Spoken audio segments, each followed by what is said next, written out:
मैं आपका सबका अभिवादन करता हूं। मैंने अपनी प्रशंसा में सुनील जोगी को जो जो लिख के दिया था, हासरस वालों को हासरस से निपटाया जा सकता है, लेकिन सबने जितना अच्छा पढ़ा मेरे छोटे भाइयों ने, लेकिन उससे ज़्यादा अच्छा जिस तरह आपने सुना, वाह भाई वाह वाह वाह, ये मेरे लिए एक अनुभव है। मैं ये जो कहने जा रहा हूँ, मेरे छोटे भाई राजेंद्र चौधरी यहाँ बैठे हैं, मेरठ से हैं, बहुत बड़े कवि हैं वो। हमने उनको बहुत बहुत श्रेष्ठ काव्य पाठ करते सुना है। आज भी हम चाहते थे कि उनको सुने, लेकिन उनका संकोच आड़े आ गया। जो मैं कहने जा रहा हूँ इसलिए नहीं कह रहा हूँ कि आपकी सहानुभूति मुझे मिले और मुझे भी आप सुन लें, तालियां बजा दें। अगर मैं नहीं कह के जाऊँगा तो मेरे मन पे एक बोझ रहेगा। मैं 30 साल से लाल किले में जाता हूँ। वो हिंदुस्तान का सबसे बड़ा कवि सम्मेलन माना जाता है, लेकिन आलोक अग्रवाल जी, जिस तरह से आपके एनआरआई कॉम्प्लेक्स में पहली बार कविताओं को सुना गया है, मैं चाहता हूं मैं कहूं कि मैं 30 साल के 30 कवि सम्मेलन, लाल किले के 30 कवि सम्मेलन, इस एक कवि सम्मेलन पर न्यौछावर करने की घोषणा करता हूं। हमें बताया गया था कि यहाँ लोग हिंदी नहीं सुनेंगे। राजेंद्र चौधरी जी ने भी कहा कि लोग पूछ रहे हैं ये कवि सम्मेलन होता क्या है। मैं एक छोटी सी बात कहता हूँ, अंग्रेजी बच्चों को जरूर पढ़ाओ। अंग्रेजी आपके बच्चे को कार देगी, इसमें कोई दो राय नहीं है, लेकिन संस्कार हिंदी देगी, इसमें भी कोई दो राय नहीं है। संस्कार हिंदी के पास। मराठी के अंचल में आप हैं, मैं बड़ा हूं अपने छोटे भाई बहनों में। एक अनुरोध मैं और करूंगा, जब मराठी भाषा के अंचल में कोई कार्यक्रम हिंदी का करें तो एक मराठी के साहित्यकार को भी मंच पर बुलाकर बिठाएं। ये दोनों भाषाएं साथ बैठेंगी तो दोनों भाषाओं का मेल देश की जनता तक जाएगा और फिर कोई दूसरा स्वर सुनाई नहीं देगा देश को। ये एक ही स्वर सुनाई देगा कि भाषाओं में कभी झगड़े नहीं हुआ करते। बहुत बहुत धन्यवाद, आपने बहुत मन से कविताएं सुनी। स्वागत, बहुत बढ़िया। मुझे जिम्मेदारी सौंपी थी आलोक जी ने, मैंने चुनाव किया जो मुझे उचित लगा। अगर आपको ऐसा लगा हो कि मेरा चुनाव ठीक था, बहुत बहुत धन्यवाद आपका।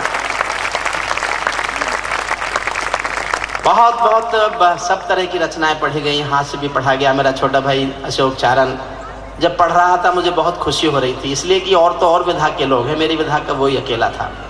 और मेरा तभी मन कर रहा था कि मैं उठ के कहूँ कि अभी कम सीन उम्र इसकी, अभी 6-7 फीट का है, हमारी उम्र में सबको कुतुब मीनार दिखेगा। मैं दुआएं देता हूं कि ओज का एक प्रखर स्वर देश में बने और मेरी विधा दिनकर की परंपरा जीवित रहे। आज विजय दिवस है। आज्ञा हो तो मैं भी छेड़ूं वीणा की झंकार व भय, आज्ञा हो तो मैं भी छेड़ूं वीणा की झंकार व भय, और समय से कह दूं झूमे गाए मेघ मल्हार व भय। मुझको मां शक्ति ने दी है प्राणों में हुंकार व भय, और विधाता ने सौंपी है अधरों को ललकार व भय। मैं तो मां वीणा पानी से केवल ज्ञान मांगता हूँ, जनगण मन की पीड़ा गाने का वरदान मांगता हूँ, जनगण मन की पीड़ा गाने का। थोड़ा सा वॉल्यूम और बढ़ा लें। माइक सिस्टम बहुत बढ़िया, साउंड सिस्टम बहुत बहुत बहुत बढ़िया है। हम बधाई देते हैं साउंड सिस्टम वालों को भी। मेरा थोड़ा सा गला इन दिनों खराब है, आप साउंड सिस्टम की भी प्रशंसा करता हूँ। देखिए, इन्होंने हास्यरस पढ़ा, मैं इनके साथ रहता हूँ तो मुझ पर भी कुछ बुरा असर पड़ गया है। हास्य मेरी विधा नहीं है। मैंने कहीं सुना कि एक व्यवस्था क्या है देश की शिक्षा की, एनआरआई भी समझ लें और देश भी समझ लें। एक स्कूल का इंस्पेक्टर स्कूल में दौरा करने आया और क्लास में बच्चे को खड़ा करके पूछा, बताओ देश का प्रधानमंत्री कौन है? बच्चा बोला रामलाल। इंस्पेक्टर को गुस्सा आ गया, बोले इतना भी नहीं जानते देश का प्रधानमंत्री कौन है? ये रामलाल कौन है? बोले मेरे पिताजी का नाम है, 5 साल से गायब है, माँ कह रही थी हो सकता है प्रधानमंत्री हो गए हो। बोले तुम्हारा स्कूल से नाम काटना पड़ेगा। बच्चा बोला काट ही नहीं सकते, मेरा नाम काट ही नहीं सकते, मैं यहाँ का विद्यार्थी हूं ही नहीं। मैं तो पड़ोस में भैंस चराने आया था, मास्टर जी ने कहा इंस्पेक्टर आ रहा है, बच्चे कम है, क्लास में बैठ जा, 5 रुपए मिलेंगे। मेरा नाम काट ही नहीं सकते।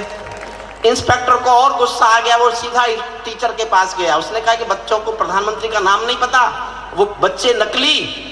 टीचर बोला किससे कह रहे हो, असली मैं भी नहीं हूं, असली मेरे पिताजी हैं। आज मुकदमे की तारीख थी, मुझसे कह गए थे इंस्पेक्टर आएगा तू चला जा।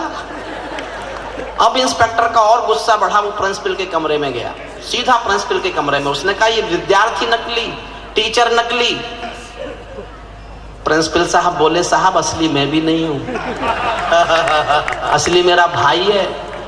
अगली बात समझना, और तालियां बजाएं तो ऐसी बजाना कि हास्यरस वालों के कुछ पोस्टर उखड़े, ताकि इनको ऐसा ना लगे कि हास्य ज्यादा जमा। बोले साहब असली मैं भी नहीं हूं, असली मेरे भाई हैं। आज कुछ काम निकल आया, मुझसे कह गए थे इंस्पेक्टर आएगा 10,000 रुपए दे देना, चुपचाप दस्तखत करके चला जाएगा।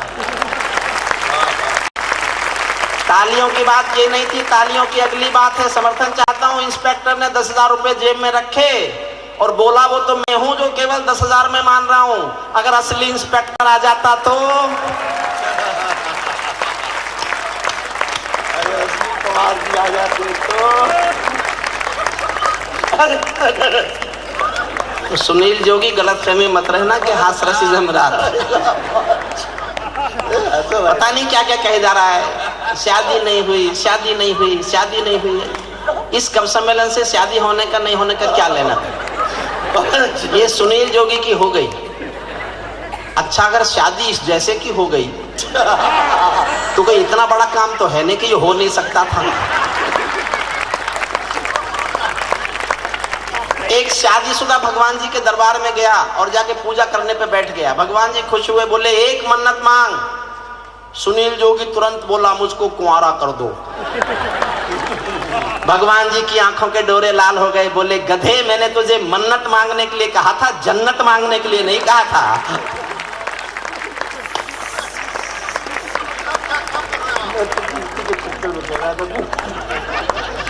सुनील जोगी तुम जिस चक्कर में कह रहे थे तुम्हारे सब चक्कर में निकाल सकता, लेकिन आप लोग समझेंगे कि छोटे भाइयों पे हमला कर दिया। मुझे कोई चिंता नहीं है, मैंने शादी जानबूझ के नहीं की। मैं जानता हूं जिसकी शादी नहीं होती वो हिंदुस्तान में एक बार देश का प्रधानमंत्री और एक बार देश का राष्ट्रपति बनाया जाता है। ये छोटा सा काम है, सब कर लेते हैं इसको।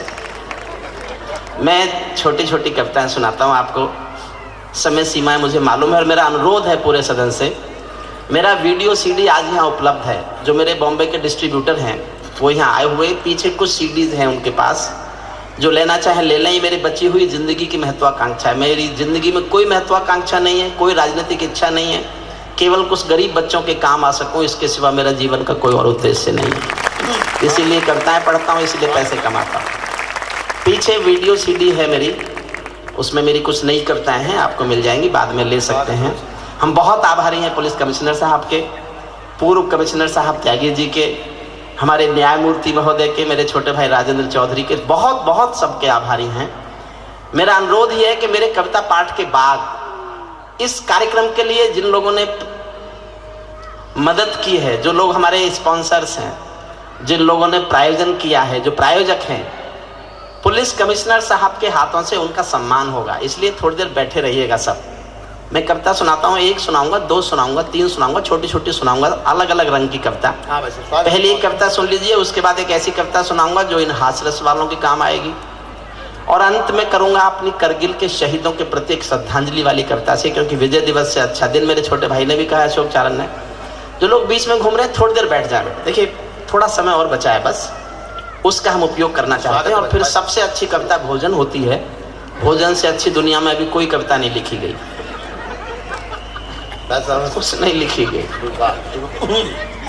मैं भी गीत सुना सकता हूँ शबनम के अभिनंदन के, मैं भी गीत सुना सकता हूँ शबनम के अभिनंदन के, मैं भी ताज पहन सकता हूँ नंदन वन के चंदन के, लेकिन जब तक पगडंडी से संसद तक कोलाहल है तब तक केवल गीत लिखूंगा जनगण मन के क्रंदन के, लेकिन तब तक गीत लिखूंगा जनगण मन के क्रंदन के। जब पंछी के पंखों पर हो पहरे बम के गोली के, जब पंछी के पंखों पर हो पहरे बम के गोली के, जब पिंजरे में कैद पड़े हो सुर कोयल की बोली के, जब धरती के दामन पर हो दाग लहू की होली के, कोई कैसे गीत सुना दे बिलिया कुमकुम रोली के, कोई कैसे गीत सुना दे बिलिया कुमकुम रोली के।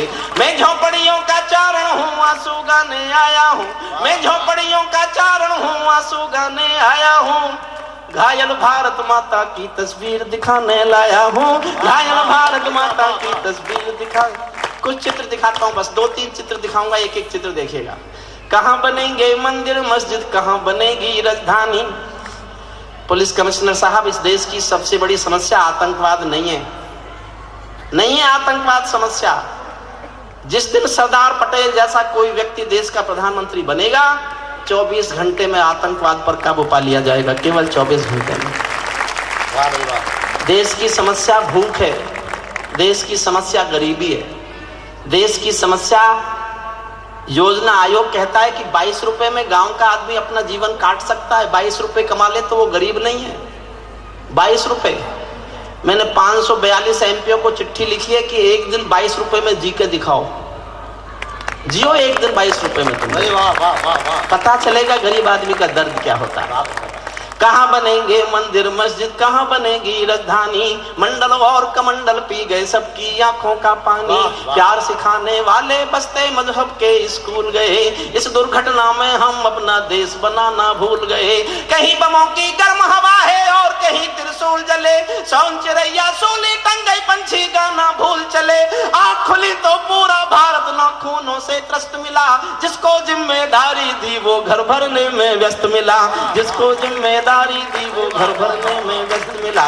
क्या यही सपना देखा था भगत सिंह की फांसी ने, जागो राजघाट के गांधी तुम्हें जगाने आया हूँ। घायल भारत माता की तस्वीर दिखाने लाया हूँ, घायल भारत माता की तस्वीर। एक चित्र और दिखाता हूँ, न्यायमूर्ति जी को समर्पित करता हूँ। छठी पंक्ति पर समर्थन मांगता हूँ, पूरी 6 पंक्ति सुन लेना, और छठी पंक्ति आपके दिल में तीर की जगह चुभे जाके तो आक्रोश की तालियां उठाना। पूरे सदन से अनुरोध करता हूं, मंच से भी अनुरोध करता हूं, स्वागत है, मंच भी ताली बजाए, क्योंकि मैंने इनकी कविताओं पर खूब तालियां बजाई हैं। बहुत अच्छा, बजानी पड़ी। अशोक सुंदरानी जी के जूते तक पे ताली बजाई। बहुत अच्छा। छठी पंक्ति पर ध्यान चाहता हूँ, आक्रोश चाहता हूँ आपका, जोरदार तालियों का एक आकाश भर तालियां देना। एक चित्र देखिएगा। अंधकारों में समा गए जो तूफानों के बीच जले, अंधकारों में समा गए जो तूफानों के बीच जले, मंजिल उनको मिली कभी जो 4 कदम भी नहीं चले। क्रांति कथानक कौन पड़े हैं गुमनामी की बाहों में, गुंडे तस्कर तने खड़े हैं राजमहल की राहों में। यहाँ शहीदों की पावन गाथाओं को अपमान मिला, डाकू ने खादी पहनी तो संसद में सम्मान मिला। डाकू ने खादी पहनी तो संसद में, डाकू ने खादी पहनी तो साहब, मैंने तो आपकी प्रशंसा कम की, आपकी प्रशंसा तो की नहीं जा सकती शब्दों में, मैं ऐसा मानता हूँ। जितने अच्छे लोग आप सुन रहे हैं, मैं बॉम्बे 30 साल से आ रहा हूँ, लेकिन यहाँ ये लगता नहीं कि ये पहली बार कब सम्मेलन हो रहा है। आलोक अग्रवाल जी, इस परंपरा को जारी रखिएगा। अगर अपने बच्चों को आप चाहते हैं कि हिंदी से जुड़ें, हिंदी से प्यार करें, तो 1 साल में 1 बार इस परंपरा को बनाए रखिएगा। संपन्न लोग हैं, आपके लिए मुश्किल नहीं है, ज्यादा महंगे लगे तो कुछ सस्ते वाले भेज देंगे, लेकिन इस परंपरा को मत तोड़िएगा। हम ये निवेदन करके जाते हैं आपसे। अंधकारों में समा गए जो तू, मैं केवल अभी तो इनका प्रभाव नष्ट कर रहा हूं जो आप पे डाल गए। मैंने कहा था थोड़े थोड़े कम जमना, सारे जम गए, और इतने जम गए कि सोचा होगा आज भाई साहब को परेशानी पैदा कर दो। देखो, अशोक सुंदरानी, पांडवों ने अपने हथियार जब पेड़ पे टांग दिए थे तो उनको चलाने नहीं भूले थे। पेड़ जरूर हथियार पर थे, हथियार पेड़ पर जरूर थे, लेकिन चलाना नहीं भूले थे उनको, इसलिए मैं भी कुछ नहीं भूला उनको। डाकू ने खादी पहनी तो संसद में सम्मान मिला, राजनीति में लौह पुरुष जैसा सरदार नहीं मिलता, राजनीति में लौह पुरुष जैसा सरदार नहीं मिलता, लाल बहादुर जी जैसा कोई किरदार नहीं मिलता। अरे गहरे नथु खैरे तंत्री बनकर बैठे हैं, आपका हौसला देखना चाहता हूँ, कितना हौसला रखते हैं आप। अरे गहरे नथु खैरे तंत्री बनकर बैठे हैं, अरे गहरे नथु खैरे तंत्री बनकर बैठे हैं, जिनको जेलों में होना था मंत्री बनकर बैठे हैं, जिनको जेलों में होना था, बहुत ही बढ़िया, वाह वाह वाह, जिनको जेलों में होना था मंत्री बनकर बैठे हैं। मैंने देशद्रोहियों का अभिनंदन होते देखा है, भगत सिंह का रंग बसंती चोला रोते देखा है, लोकतंत्र का मंदिर भी लाचार बनाकर डाल दिया, कोई मछली बिकने का बाजार बनाकर डाल दिया। अब जनता को संसद भी प्रपंच दिखाई देती है, नौटंकी करने वालों का मंच दिखाई देती है, नौटंकी करने वालों का मंच दिखाई। जब कोयल की डोली गिद्धों के घर में आ जाती है, वाह वाह, शुद्ध राजनीति गा रहा हूं, जब कोयल की डोली गिद्धों के घर में आ जाती है, तो बगला भक्तों की टोली हंसों को खा जाती है, तो बगला भक्तों की टोली हंसों को खा जाती है। जब जब भी जय चंदों का अभिनंदन होने लगता है, तब तब सांपों के बंधन में चंदन रोने लगता है, तब तब सांपों के बंधन में चंदन। एक पंक्ति पढ़ता हूं, मेरी इस कविता की सबसे अधिक संवेदनशील पंक्ति है, आप समझ जाएं तो तालियां उठाना, नहीं समझे तो चुप रहना। मैं इसे एक पंक्ति से आंकता हूं, अपनी कविता पाठ का पैमाना सुनिएगा। जब जब भी जय चंदों का अभिनंदन होने लगता है, तब तब सांपों के बंधन में चंदन रोने लगता है, जब फूलों को तितली भी हत्यारी लगने लगती है, तो माँ की अर्थी बेटों को भारी लगने लगती है, तो माँ की अर्थी बेटों को भारी, तो माँ की अर्थी बेटों को भारी लगने लगती है। जब जुगनू के घर सूरज के घोड़े सोने लगते हैं, तो केवल चुल्लू भर पानी सागर होने लगते हैं। सिंहों को म्याऊं कह दे, क्या ये ताकत बिल्ली में है, बिल्ली में क्या ताकत होती, कायरता दिल्ली में है, बिल्ली में क्या ताकत होती, कायरता दिल्ली में है। कहते हैं कि सच बोलो तो प्राण गंवाने पड़ते हैं, मैं भी सच्चाई गा गा कर शीश कटाने आया हूँ, घायल भारत माता की तस्वीर। इस कविता का अंतिम छंद पढ़ता हूँ, इस कविता का अंतिम छंद पढ़ रहा हूँ मैं। छोटी छोटी दो कविताएं और पढ़ना चाहता हूँ, मैं अपने सब रूप दिखाना चाहता हूँ आपको। इस कविता का अंतिम छंद सुनिए। सर नहीं जाएंगे, सर घड़ी देख रहे हैं। आलोक जी आप चिंता नहीं करें, आपकी इच्छा पर आपके सब प्रायोजकों को पुरस्कार बांटकर मोमेंटो देकर सर जाएंगे, इतना तो हम मना लेंगे, आप चिंता मत कीजिए। आप नहीं मानेंगे तो उधर वाले कमिश्नर साहब से सिफारिश करा देंगे। स्वागत है, वो मेरे रिश्तेदार हैं सर, मैं उनसे सिफारिश करवा दूंगा आपसे थोड़ी सी। स्वागत है सर। अंतिम छंद सुनाता हूं। एक महाभारत में कथा आती है, आपने सबने सुनी होगी। एक राजा होता था शिशुपाल, वो श्री कृष्ण को जब देखो गाली देता रहता था, जब देखो श्री कृष्ण को गाली देके बोलता था। लोग पूछते थे कृष्ण जी से, इसकी गाली सुन के चुप क्यों रह जाते हैं आप? तो कृष्ण जी बताते थे कि ये मेरी बुआ जी का बेटा है, रिश्ते में भाई लगता है। और एक दिन मेरी बुआ जी ने मुझे खाना खिलाते हुए मुझसे वचन ले लिया कि मेरे इस बदतमीज बेटे की 99 गालियां माफ कर देना कृष्ण। तो मैं वचनबद्ध हूं, 99 गालियां माफ करूंगा, जिस दिन 100वीं गाली देगा उस दिन सजा मिलेगी। और महाभारत में लिखा है, जिस दिन शिशुपाल ने 100वीं गाली दी, भरे दरबार में सुदर्शन चक्र से शिशुपाल की गर्दन काट दी गई। मैं भी कुछ राजनीति के अपराध गिन रहा हूं। बहुत बढ़िया, वाह वाह वाह वाह वाह। बस आप समझ गए, मुझे कुछ नहीं समझाना, कुछ नहीं समझाना। मैं राजनीति के अपराध गिन रहा हूं, और किस हद तक गिन रहा हूं सुनना। कोई कलाकारों के सर पर तलवार लटकाता है, कोई अंतिम छंद है, अंतिम छंद के प्यार से सुनिएगा।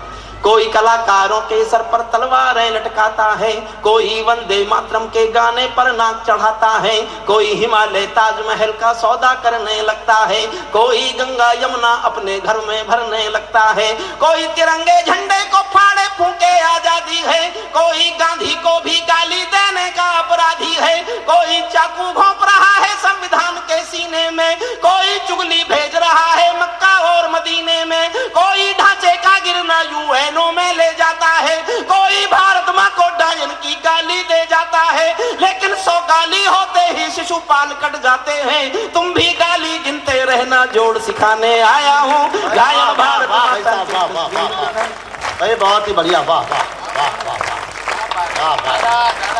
भाई बहुत 2 मिनट की कविता सुनिए, छोटी सी, दिल्ली दरबार 2 मिनट की छोटी सी कविता। उसकी विशेषता यह है, जितना मेरा हौसला बढ़ाते जाओगे मैं उतना ही कड़वा बोलता जाऊंगा। और ये कड़वा मैं ही बोलता हूं, जिसकी हुई नहीं ये नहीं बोल सकते। इनकी तो सबकी वही स्थिति है कि क्या करूं कि 2-4 घर और पकड़ लो। सुनील जोगी ने तो पकड़ रखे हैं, आज बदले में आया किसी को रख के। सुनील जोगी हमारा बहुत लाडला प्यारा, तेज भी, अशोक सुंदरानी भी, सबने बहुत अच्छा पढ़ा। जो लोग 2 बच्चे बीच में घूम रहे हैं, बेटा आप भी थोड़ी देर बैठ जाओगे। जितना हौसला बढ़ाओगे उतना कड़वा बोलूंगा। पहली पंक्ति से कविता पकड़ना। सहज सी पंक्ति है, हास्यरस के कवियों के साथ रहो तो बुरा असर पड़ गया। इनके साथ रहने के लिए संघर्ष में ये मुझे लिखनी पड़ी। होली पर हिंदी के हास्य कवि सम्मेलन होते हैं, तो कहते हैं आपके पास हास्य नहीं है तो आपको क्यों बुलाएं, होली पर तो हास्य सुनाओ। अब होली पे कलकत्ता में ज्यादा प्रोग्राम होते हैं, वहां भी NRI, वो भी अच्छा पैसा देते हैं। ये चले जाते थे, मैं रह जाता था। तो मैंने एक ऐसी कविता लिख ली कि जब ये रह जाते हैं मैं चला जाता हूँ। बहुत बढ़िया। पहली पंक्ति पकड़ लीजिएगा। मैं आपको 2 मिनट की कविता सुनाता हूँ, इसके बाद करगिल के शहीदों पर एक कविता सुनाऊंगा जो मेरे जीवन की सबसे अच्छी कविता है। अगर मैं उस कविता को बिना सुनाया गया तो मुझे लगेगा मैंने अपना धर्म का पालन नहीं किया। इस कविता को सुनिए, पहली पंक्ति पकड़ना। आओ आओ गाली गाली खेले दिल्ली के दरबार में। वाह, बढ़िया बात है भाई, वाह वाह। अच्छा, वहां कुछ और होता है क्या? वहां कुछ और होता ही नहीं है।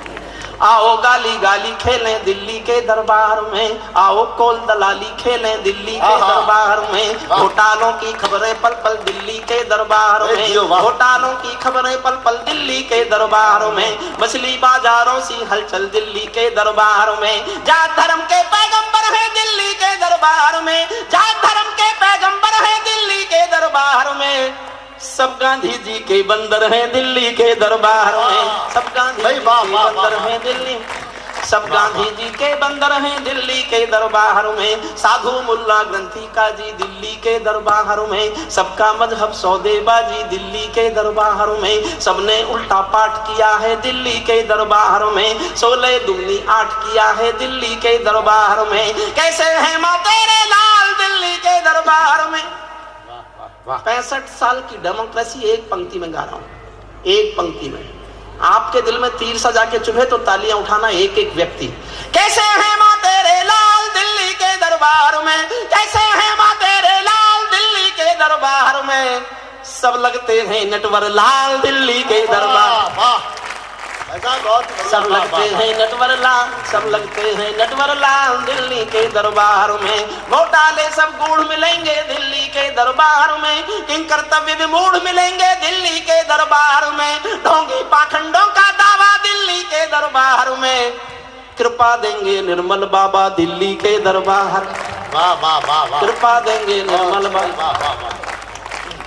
एक व्यक्ति गया निर्मल बाबा के पास, तो निर्मल बाबा ने पूछा कि हरिओम पवार के कवि सम्मेलन में गए थे? बोले हाँ गए थे। बोले तालियां बजाई थी? बोले नहीं बजाई। बोले कृपा वहीं रुकी हुई है।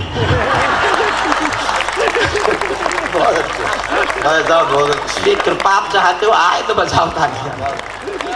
कृपा देंगे निर्मल बाबा दिल्ली के दरबार में, अब करगिल की पीर नहीं है दिल्ली के दरबार में, चुल्लू भर भी नीर नहीं है दिल्ली के दरबार में, जनगण मन के ये मंत्री गण दिल्ली के दरबार में, ताबूतों में खाएं कमीशन दिल्ली के दरबार में, ताबूतों में खाएं कमीशन दिल्ली के दरबार में, गठबंधन की लाच और थोड़ा और सख्त होना, थोड़ा और मुखर होना और हौसला बढ़ाना, गठबंधन की लाचारी है दिल्ली के दरबार में, गठबंधन की लाचारी है दिल्ली के दरबार में, चूहे बिल्ली में यारी है दिल्ली के दरबार में, चूहे बिल्ली में यारी है दिल्ली के दरबार में, आग और पानी हम जोली दिल्ली के दरबार में, गिरगिट के मस्तक पर रोली दिल्ली के दरबार में, अटल हिमालय हिले हुए हैं दिल्ली के दरबार में, सांप नेवले मिले हुए हैं दिल्ली के दरबार में, सांप नेवले मिले हुए हैं दिल्ली के,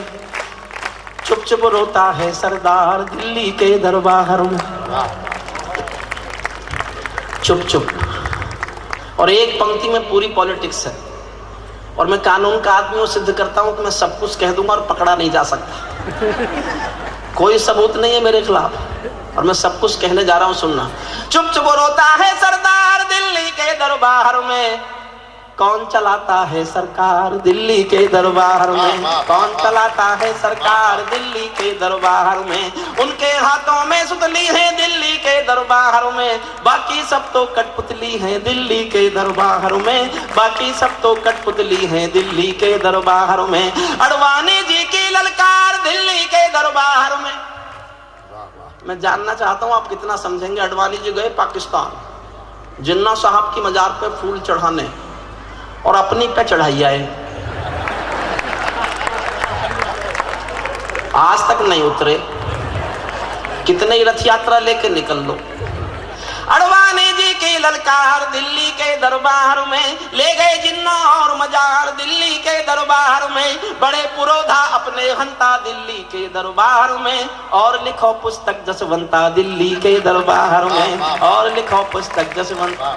मैं इसको छोड़ता हूँ, ये लंबी कविता है, और मैं अंत में एक छोटी सी कविता करगिल के शहीदों पर अपने मन से सुनाना चाहता हूँ। एक बार जोरदार तालियां बजाकर। देखिए, मेरा हाथ जोड़कर निवेदन है, किसी को उठना हो तो अभी उठ जाए। इस कविता के बीच में कोई मत उठना, क्योंकि मैंने जीवन में जो सबसे अच्छा लिखा है वो मैं सुनाने जा रहा हूँ, और मेरे छोटे भाई अशोक चारण के अनुरोध पर सुनाने जा रहा हूँ। कविता से पहले मैं 4 लाइन वो सुनाता हूँ जो मेरी नहीं है। 4 लाइन तो मैं आपको ये सुनाता हूँ जो मेरी नहीं है, कि रात के अंधेरे में ना ऐसा कोई काम करो। प्रगल्भ जी की लाइनें हैं, आपके जीवन की आचार संहिता बन सकती है। रात के अंधेरे में ना ऐसा कोई काम करो, मुंह जो छिपाना पड़े दिन के उजेरे में, और दिन के उजाले में ना करो कोई ऐसा काम, नींद जो ना आए तुम्हें रात के अंधेरे में, नींद जो ना आए तुम्हें रात के। ये 4 पंक्तियां। और एक कवि है शिकोहाबाद के डॉक्टर धुरेंद्र भदौरिया। मैंने जब करगिल के शहीदों पर कविता लिखी, उससे पहले मैंने ये लाइनें नहीं सुनी थी। अगर मैंने ये पंक्तियां सुन ली होती तो मैं शायद अपनी कविता नहीं लिखता, क्योंकि ये पंक्तियां मेरी कविता से अच्छी हैं। केवल 4 पंक्तियां सुना रहा हूं, और मेरा हाथ जोड़कर निवेदन है, चौथी पंक्ति सुनते समय अगर आपने दिल को खुला छोड़ दिया तो सालों तक भौरे की गूंज की तरह ये पंक्ति आपके दिल के आसपास गूंजेगी। कल्पना यह है उस कवि की कि एक करगिल से शहीद का पार्थिव शरीर घर आता है, और जब अंतिम दर्शन के लिए कपड़ा हटाते हैं तो देखते हैं केवल धड़ है, सर नहीं है। सर नहीं आया, केवल धड़ आया है। सब रो पड़ते हैं, सोचते हैं क्या हुआ होगा सर का, कहां कटा होगा, कहां रहा होगा, कहां होगा इस समय। लेकिन जो शहीद की बहन थी वो अपने भाई के भूलने की आदत से बहुत दुखी रहती थी, बहुत लड़ती थी, अपने भाई से झगड़ती थी, भूलने की आदत पे ताने मारती रहती थी, लड़ती झगड़ती रहती थी। वो बहन कल्पना करती है कि मेरे भाई का सर कहां होगा। ये कल्पना देखिए बस केवल 4 लाइनों में। बहन की कल्पना पर ध्यान दीजिएगा, चौथी पंक्ति पर। बहन कल्पना कर रही है कि मेरे भाई का सर कहां है। दादी का दुलार भूला, बाबुल का प्यार भूला, मोतियों की माला मेरी आज तक न लाया है। धड़ से ही शिकायतें कर रही है। दादी का दुलार भूला, बाबुल का प्यार भूला, मोतियों की माला मेरी आज तक न लाया है। होली वाले रंग भूला, दीपों का उमंग भूला, राखी का त्योहार बार बार बिसराया है। भाभी मेरा भैया तो जन्म से भुलक्कड़ था, आज भी उसी आदत को दोहराया है। जाते समय मैया के आशीष लेना भूल गया, आते समय रणथल में शीश भूल आया है। आते समय रणथल में शीश भूल आया। मैं इन 4 पंक्तियों के सम्मान में एक छोटी सी कविता पढ़ता हूँ। मैं फिर दोहराता हूँ, मेरे जीवन की सबसे अच्छी कविता है। कविता के नाम पर अगर मेरे पास कुछ राजेंद्र चौधरी जी है, मुझे नहीं पता आपने सुनी है कि नहीं सुनी, लेकिन मेरे पास कविता के नाम पर बस ये है। मेरी ऐसी मान्यता है, जब कोई शहीद होता है सीमा पर या देश के अंदर भी आतंक से लड़ते लड़ते, तो वो अकेला नहीं मरता, उसके परिवार में बहुत कुछ मरता है। उसकी माँ के भीतर कुछ मरता है, उसके पिता के भीतर कुछ मरता है, उसके बच्चों के भीतर कुछ मरता है, उसकी पत्नी के भीतर कुछ मरता है। इस एहसास पर एक बहुत छोटी सी कविता मेरी खड़ी है, सुनिए। मैं केशव का 5 जन्म भी गहन मौन में खोया हूँ। गीत मेरी विधा नहीं है, गीत मेरी भाषा नहीं है। बहुत श्रेष्ठ गीत की शिल्पी सुमन दुबे जी बैठी हैं, उन्होंने बहुत श्रेष्ठ गीत सुनाया। लेकिन हर किसी के भीतर एक छोटा सा गीतकार होता है। मेरे भीतर भी रहा होगा। उस छोटे से गीतकार का अंकुरण है ये कविता। 5 मिनट की कुल कविता है, मन से सुन लीजिएगा। मैं समझूंगा मैंने आज विजय दिवस पर मंदिर में पूजा की है, तीर्थ किया है, शिवालय के बीच आके कविता पाठ किया है। ऐसा महसूस, ऐसा एहसास मैं अपने साथ लेके जाना चाहता हूँ। आपके आयोजन समिति के लिए KB अग्रवाल साहब, आलोक अग्रवाल जी, जितना भी कहा जाए उतना कम है। हम सब सारे मिलकर बहुत प्रशंसा करें वो भी कम है। हम सबको जीवन भर ये कवि सम्मेलन याद रहेगा, और हमें ये भी याद रहेगा कि हमने एक स्थान पर पहली बार कवि सम्मेलन किया था, और वो कवि सम्मेलन भी जनता ने इतने प्यार से सुना। मैं केशव का 5 जन्म भी गहन मौन में खोया हूँ, उन बेटों की याद कहानी लिखते लिखते रोया हूँ, उन बेटों की याद कहानी लिखते लिखते रोया हूँ। जिस माथे की कुमकुम बिंदी वापस लौट नहीं पाई, जिस माथे की कुमकुम बिंदी वापस लौट नहीं पाई, चुटकी झुमके पायल ले गई कुर्बानी की अमराई। कुछ बहनों की राखी जल गई है बर्फीली घाटी में, वेदी के गठबंधन मिल गए हैं करगिल की माटी में। पर्वत पर कितने सिंदूरी सपने दफन हुए होंगे, 20 बसंतों के मधुमासी जीवन हवन हुए होंगे। टूटी चूड़ी धुला महावर रूठा कंगन हाथों का, कोई मोल नहीं दे सकता बासंती जज्बातों का, कोई मोल नहीं दे सकता बासन। टूटी चूड़ी धुला महावर रूठा कंगन हाथों का, कोई मोल नहीं दे सकता बासंती जज्बातों का। जो पहले पहले चुंबन के बाद लाम पर चला गया, एक पल का एहसास जीना मेरे साथ, एक पल का। जो पहले पहले चुंबन के बाद लाम पर चला गया, नई दुल्हन की से छोड़कर युद्ध काम पर चला गया। उनको भी मीठी नींदों की करवट याद रही होगी, उनको भी मीठी नींदों की करवट याद रही होगी। खुशबू में डूबी यादों की सलवट याद रही होगी, खुशबू में डूबी यादों की सलवट याद रही। और यहाँ बैठे 1000 लोग, किसी को मेरा नाम याद रहे तो एक पंक्ति याद रखना। ये मेरा सूक्ष्म अहंकार नहीं है राजेंद्र चौधरी, मैं आज भी ऐसा मानता हूं, मैंने जीवन में केवल एक पंक्ति अच्छी लिखी है। खुद को एक ही पंक्ति का कवि मानता हूं। मुझे दुआएं देना तालियों से, दुआएं देना मुझे प्यार से, हौसला बढ़ाना मेरा। मैंने ऐसी 2 पंक्तियां और लिख ली तो मैं कवि होने का भ्रम पालूंगा। अपने जीवन की सबसे अच्छी पंक्ति पढ़ता हूं, सुनना। उनको भी मीठी नींदों की करवट याद रही होगी, खुशबू में डूबी यादों की सलवट याद रही होगी। उन आंखों की 2 बूंदों से 7 सागर हारे हैं, उन आंखों की 2 बूंदों से 7 सागर हारे हैं। जब मेहंदी वाले हाथों ने मंगलसूत्र उतारे हैं, जब मेहंदी वाले हाथों, उन आंखों की 2 बूंदों से 7 सागर हारे हैं। जब मेहंदी वाले हाथों ने मंगलसूत्र उतारे हैं। गीली मेहंदी रोई होगी चुपके घर के कोने में, ताजा काजल छूटा होगा चुपके चुपके रोने में। जब बेटे की अर्थी आई होगी सूने आंगन में, शायद दूध उतर आया हो बूढ़ी माँ के दामन में, शायद दूध उतर आया हो बूढ़ी माँ के दामन में। वो विधवा पूरी दुनिया का, संसार में किसी भी मुल्क में, किसी भी मजहब में स्त्री अर्थी को कंधा नहीं देती। संसार में कहीं भी परंपरा नहीं है। लेकिन राजस्थान में भरतपुर के पास एक गांव है अजान, ये कल्पना नहीं है, सत्य घटना है। एक बेटा शहीद हुआ वीरेंद्र सिंह। जब सेना उसका पार्थिव शरीर गांव में लेके आई तो उसकी पत्नी, जिसका नाम गायत्री देवी है, उसने गांव वालों की मर्जी के खिलाफ, सेना के अफसरों की मर्जी के खिलाफ शादी के दिन के कपड़े पहने और शमशान घाट तक अपने पति की अर्थी को कंधा दिया। ये दुनिया की पहली घटना थी जब कोई औरत अर्थी को कंधा दे रही थी, पहली घटना दुनिया की। मैंने केवल एक पंक्ति लिखी है, उसको संवारना। स्वागत है। जब बेटे की अर्थी आई होगी सोने आंगन में, शायद दूध उतरवाया हो बूढ़ी माँ के दामन में। वो विधवा पूरी दुनिया का बोझा सर ले सकती है, वो विधवा पूरी दुनिया का बोझा सर ले सकती है। जो अपने पति की अर्थी को भी कंधा दे सकती है, जो अपने पति की अर्थी को भी कंधा दे सकती है। मैं ऐसी हर देवी के चरणों में सिर झुकाता हूँ, इसीलिए मैं कविता को हथियार बनाकर गाता हूँ, इसीलिए मैं कविता को हथियार बनाकर। जिन बेटों ने पर्वत काटे हैं अपने नाखूनों से।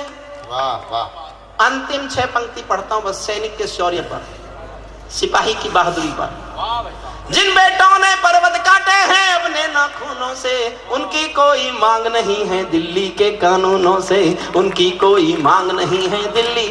क्या मांगता है शहीद का परिवार? मेरा छोटा भाई है विनीत चौहान, उसकी 2 पंक्तियां मुझे अपनी कविता से अच्छी लगती हैं, इसलिए मैं कभी कभी पढ़ देता हूं। उत्तर प्रदेश सरकार ने करगिल के शहीदों को 10-10 लाख रुपया दिया, बधाई देता हूं सरकार को।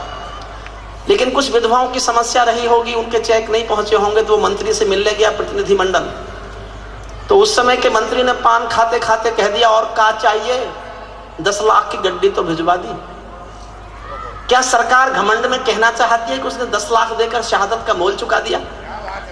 क्या सरकार कहना चाहती है किसी मां के बेटे की कीमत है 10 लाख? 10 लाख देकर आपने जिम्मेदारी पूरी कर दी, और आप समझते हैं कि 10 लाख जिम्मेदारी पूरी करने के लिए काफी है, तो लो में 20 लाख देता हूं तुम किस्मत के हेठों को। हिम्मत है तो मंत्री भेजे लड़ने अपने बेटों को।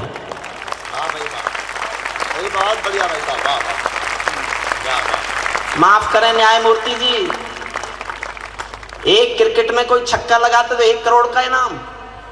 मैं 1 करोड़ के इनाम के खिलाफ नहीं हूं साहब, लेकिन मैं कहने का अधिकार मांगता हूं, जिस हिंदुस्तान में एक मजदूर को 12 घंटे पसीना बहाने के बाद केवल 150 रुपए मजदूरी मिलती है, उस मुल्क में एक छक्के पर 1 करोड़ का इनाम मजदूर के पसीने का अपमान करता हुआ नजर आता है। बस मैं ये कहने का अधिकार चाहता हूं। जिन बेटों ने पर्वत काटे हैं अपने नाखूनों से, उनकी कोई मांग नहीं है दिल्ली के कानूनों से। जो सैनिक सीमा रेखा पर ध्रुव तारा बन जाता है, उस कुर्बानी के दीपक से सूरज भी शर्माता है। गरम दहानों पर तोपों के जो सीने अड़ जाते हैं, उनकी गाथा लिखने को अंबर छोटे पड़ जाते हैं। उनके लिए हिमालय कंधा देने को झुक जाता है, कुछ पल को सागर की लहरों का गर्जन रुक जाता है। उस सैनिक के शव का दर्शन तीर्थ जैसा होता है, चित्र शहीदों का मंदिर की मूरत जैसा होता है। चित्र शहीदों का मंदिर की मूरत। सच्चा है अपना प्यार तो क्या इस जहां का डर, गुलबन के गुलिस्ता वफा में फिर खिलेंगे हम। अब बिछड़ रहे हैं कोई रंज मत करो, फिर बाहर आएंगी तो फिर मिलेंगे हम। सितारों को आंखों में महफूज रख लो, बड़ी दूर तक रात ही रात होगी। मुसाफिर हो तुम भी, मुसाफिर हैं हम भी, इसी मोड़ पर फिर मुलाकात होगी।